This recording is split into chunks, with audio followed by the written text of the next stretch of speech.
अकबर से जुड़े 10 प्रमुख मिथक। सच्चाई क्या है? नमस्कार दोस्तों, स्वागत है आपका मेरे इस नए वीडियो में। आज हम इतिहास के पन्नों को पलटेंगे और एक ऐसे शासक के बारे में जानेंगे जिन्होंने भारत पर अपनी अमिट छाप छोड़ी। जी हां, मैं बात कर रहा हूं मुघल सम्राट अकबर की, जिन्हें अकबर महान भी कहा जाता है। आज इस वीडियो में हम उन्हीं मिथकों पर से पर्दा उठाएंगे। हम जानेंगे अकबर के जीवन से जुड़ी 10 ऐसी बातें जो अक्सर सच मान ली जाती हैं, लेकिन हकीकत कुछ और ही है। तो आइए इतिहास के इस सफर पर मेरे साथ चलिए और जानिए अकबर से जुड़े 10 प्रमुख मिथकों का सच। क्या अकबर का जन्म शाही ठाठ बाट में हुआ था? दोस्तों, जब भी हम राजा महाराजाओं की बात करते हैं, हमारे जहन में ऐसी तस्वीर उभरती है जहां सोने चांदी से सजे महल हों। लेकिन क्या आप जानते हैं कि अकबर का जन्म ऐसे ही शाही ठाठ बाट में नहीं हुआ था? दरअसल जब अकबर का जन्म हुआ था, तब उनके पिता हुमायूं अपना राजपाट गंवा चुके थे और शेरशाह सूरी से बचने के लिए भाग रहे थे। ऐसे कठिन समय में 15 अक्टूबर 1542 को अकबर का जन्म सिंध प्रांत के अमरकोट नामक स्थान पर हुआ था। तो दोस्तों, यह थी अकबर के जन्म से जुड़ी सच्चाई। अब अगले अध्याय में हम जानेंगे अकबर की शिक्षा से जुड़े एक और मिथक के बारे में। बने रहिए हमारे साथ। क्या अकबर वाकई अनपढ़ थे? दोस्तों, अक्सर कहा जाता है कि अकबर पढ़ना लिखना नहीं जानते थे, लेकिन क्या यह बात सच है? यह सच है कि अकबर को वैसी औपचारिक शिक्षा नहीं मिली जैसी आम तौर पर एक राजकुमार को मिलती थी। लेकिन इसका मतलब यह नहीं कि वो सीखने समझने की क्षमता नहीं रखते थे। अकबर को बचपन से ही घुड़सवारी, शिकार और युद्ध कला में रुचि थी। साथ ही वो बहुत ही जिज्ञासु प्रवृत्ति के थे और नई नई बातें सीखने को हमेशा उत्सुक रहते थे। तो दोस्तों, ये कहना कि अकबर अनपढ़ थे बिल्कुल गलत होगा। वो अपने समय के एक बुद्धिमान और जिज्ञासु शासक थे। क्या अकबर सिर्फ मुस्लिम धर्म का समर्थन करते थे? दोस्तों, अकबर का नाम आते ही धर्मनिरपेक्षता का जिक्र जरूर होता है, लेकिन क्या वो वाकई सभी धर्मों का समान रूप से सम्मान करते थे? यह सच है कि अकबर खुद एक मुस्लिम शासक थे, लेकिन उन्होंने कभी भी किसी दूसरे धर्म के साथ भेदभाव नहीं किया। उनके दरबार में हिंदू, जैन, पारसी, ईसाई सभी धर्मों के लोगों को समान दर्जा प्राप्त था। अकबर ने हिंदुओं पर से जजिया कर हटा दिया था, जो उनकी धार्मिक सहिष्णुता का एक बड़ा उदाहरण है। उन्होंने हिंदू धर्म ग्रंथों का फारसी भाषा में अनुवाद कराया और खुद भी उन्हें ध्यान से सुना। तो दोस्तों, यह कहना कि अकबर सिर्फ मुस्लिम धर्म का समर्थन करते थे बिल्कुल गलत होगा। वो एक सच्चे अर्थों में धर्मनिरपेक्ष शासक थे। क्या अकबर ने सिर्फ युद्ध से अपना साम्राज्य बढ़ाया? दोस्तों, अकबर को एक महान विजेता माना जाता है, लेकिन क्या उन्होंने सिर्फ युद्ध के दम पर ही अपना साम्राज्य स्थापित किया था? यह सच है कि अकबर एक वीर योद्धा थे, लेकिन वो एक कुशल राजनीतिज्ञ और रणनीतिकार भी थे। उन्होंने युद्ध के साथ साथ कूटनीति और समझौतों का भी सहारा लिया अपने साम्राज्य का विस्तार करने के लिए। अकबर ने कई राजपूत शासकों से वैवाहिक संबंध स्थापित किए,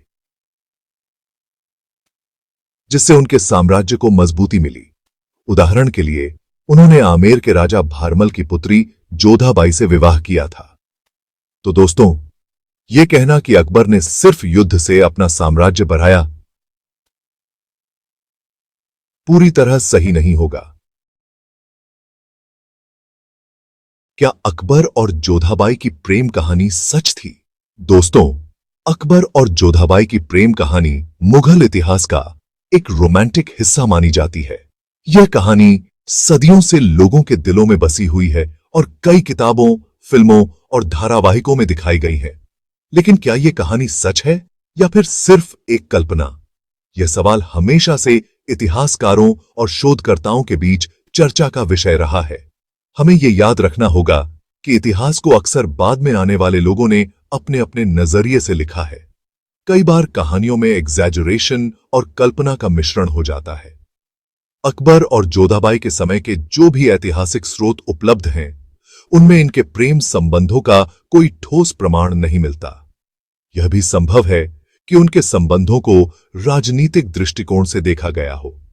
ज्यादातर कहानियां तो बाद के काल में लिखी गई हैं, जिनमें कल्पना और फिल्मी रोमांस का भरपूर तड़का लगाया गया है। इन कहानियों ने लोगों की कल्पना को और भी रंगीन बना दिया है। हालांकि यह सच है कि अकबर ने जोधाबाई से विवाह किया था और उन्हें अपनी मुख्य पत्नियों में से एक का दर्जा दिया था। यह विवाह केवल एक व्यक्तिगत संबंध नहीं था, बल्कि एक महत्वपूर्ण राजनीतिक कदम भी था। इस विवाह ने मुगल साम्राज्य और राजपूत रियासतों के बीच मजबूत संबंध बनाने में महत्वपूर्ण भूमिका निभाई थी।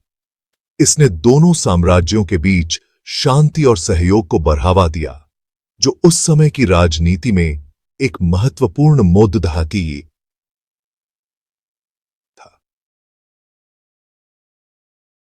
दोस्तों, अकबर को इतिहास में अकबर महान कहा जाता है और उन्हें उनकी न्यायप्रियता और दयालुता के लिए जाना जाता है। लेकिन क्या वो हमेशा ही इतने दयालु थे? क्या उनके सभी फैसले हमेशा न्यायपूर्ण थे? यह याद रखना जरूरी है कि अकबर एक शक्तिशाली सम्राट थे, जिनके पास अपार शक्ति और अधिकार थे, और उन्हें कई कठोर फैसले भी लेने पड़े थे, जो कभी-कभी विवादास्पद भी साबित हुए। उनके शासनकाल में कई युद्ध हुए, जिनमें हजारों लोगों की जान गई और कई परिवार उजड़ गए। कुछ इतिहासकारों का मानना है कि अकबर ने अपने विरोधियों के साथ कभी-कभी क्रूरता से भी पेश आया, जो उनकी छवि को धूमिल करता है। उदाहरण के लिए, चित्तौड़गढ़ के किले पर विजय प्राप्त करने के बाद उन्होंने वहां नरसंहार कराया था, जो आज भी विवाद का विषय है। हालांकि हमें यह भी याद रखना होगा कि वो एक अलग युग में रहते थे, जहां युद्ध और हिंसा आम बात थी और शासकों को कठोर निर्णय लेने पड़ते थे। उनके समय में न्याय और क्रूरता के मानदंड आज के समय से काफी अलग थे, और हमें इसे समझने की कोशिश करनी चाहिए। दोस्तों, बचपन से ही हम अकबर और बीरबल की दोस्ती की कहानियां सुनते आ रहे हैं। ये कहानियां हमें हंसाती हैं, सिखाती हैं और सोचने पर मजबूर करती हैं। लेकिन क्या ये दोस्ती वाकई इतनी गहरी और मजेदार थी जितना इसे बताया जाता है? क्या ये कहानियां सच्चाई पर आधारित हैं या सिर्फ कल्पना की उड़ान है? ये सच है कि अकबर के दरबार में बीरबल एक महत्वपूर्ण व्यक्ति थे। उनकी उपस्थिति दरबार को और भी रोचक बना देती थी। उन्हें महेश दास के नाम से भी जाना जाता था और वो अकबर के नवरत्नों में से एक थे। उनकी बुद्धिमानी और चतुराई ने उन्हें दरबार में एक विशेष स्थान दिलाया। अकबर उनकी बुद्धिमानी और हाजिर अजवाबी के कायल थे। बीरबल की सलाहें अकबर के लिए बहुत महत्वपूर्ण थीं, लेकिन हमें यह भी ध्यान रखना होगा कि अकबर और बीरबल की जो कहानियां हम सुनते आए हैं, उनमें से ज्यादातर कहानियां काल्पनिक हैं और पीढ़ी दर पीढ़ी चलती आ रही हैं। इन कहानियों में सच्चाई और कल्पना का मिश्रण है। इन कहानियों को और भी रोचक और मनोरंजक बनाने के लिए उनमें काल्पनिक घटनाओं को जोड़ा गया है। ये कहानियां हमारे इतिहास का एक महत्वपूर्ण हिस्सा बन चुकी हैं। हालांकि इसमें कोई शक नहीं कि अकबर और बीरबल के बीच एक अच्छा संबंध था और अकबर उनकी बुद्धि और विद्वता का सम्मान करते थे। उनकी दोस्ती और समझदारी ने इतिहास में एक अमिट छाप छोड़ी है। दोस्तों, अकबर एक महान विजेता थे और उन्होंने कई युद्ध जीते थे। लेकिन क्या उन्होंने सभी हिंदू राजाओं को हराया था? यह बात सही नहीं है। अकबर ने कई हिंदू राजाओं के साथ युद्ध किए, लेकिन उन्होंने कई हिंदू राजाओं से संधि भी की और उन्हें अपना मित्र बनाया। उदाहरण के लिए, अकबर ने मेवाड़ के राणा प्रताप से युद्ध किया, लेकिन वो उन्हें हरा नहीं पाए। इसी तरह उन्होंने आमेर के राजा भारमल से संधि की और उनकी पुत्री जोधाबाई से विवाह किया। अकबर की नीति थी कि वो सिर्फ उन्हीं शासकों से युद्ध करें जो उनकी अधीनता स्वीकार न करें। जो शासक उनकी प्रभुसत्ता मान लेते थे, उनके साथ वो मित्रता का व्यवहार करते थे और उन्हें अपने साम्राज्य में महत्वपूर्ण पद भी देते थे। दोस्तों, अकबर की धार्मिक सहिष्णुता के पीछे क्या कारण थे? क्या यह सिर्फ उनकी राजनीति थी या फिर वो वाकई सभी धर्मों का सम्मान करते थे? ये सच है कि अकबर एक चतुर राजनीतिज्ञ थे और उन्हें पता था कि एक विशाल और विविधतापूर्ण साम्राज्य को चलाने के लिए सभी धर्मों के लोगों को साथ लेकर चलना जरूरी है। लेकिन साथ ही कई ऐसे प्रमाण भी मिलते हैं जिनसे पता चलता है कि अकबर का झुकाव वाकई धार्मिक सहिष्णुता की तरफ था। उन्होंने न सिर्फ अलग अलग धर्मों के लोगों को अपने दरबार में उच्च पदों पर नियुक्त किया, बल्कि खुद भी अलग अलग धर्मों के विद्वानों से धार्मिक ग्रंथों और दर्शन के बारे में चर्चा किया करते थे। दीन-ए-इलाही की स्थापना भी उनकी धार्मिक सहिष्णुता का एक उदाहरण है।